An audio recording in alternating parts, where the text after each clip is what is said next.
How to integrate Wix to TikTok Shop. So hello guys and welcome back to today's video.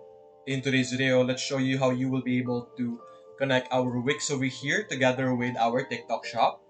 So first things first, select the site that you want to connect to your TikTok Shop. The site has to be an e-commerce. So if you're having a blog over here, you might need to do more modifications or more addition to your site to be able to easily import it or connect it. So anyway, over here, let's select a specific site that we want to connect. And over here on the left side, you have your different features. Simply navigate to our apps over here and click on App Market.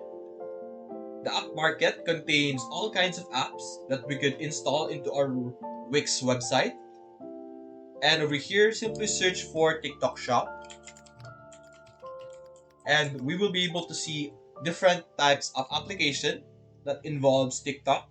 But be careful because some of them are just for the videos and for the followers, stuff like that. But the one that you need to be able to connect it with your shop itself is the after ship feed over here, which is something you're going to have to install or add the site over here.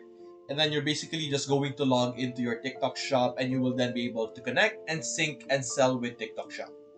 So that's basically it guys. If you enjoyed this video, leave a like and subscribe. Thanks for watching.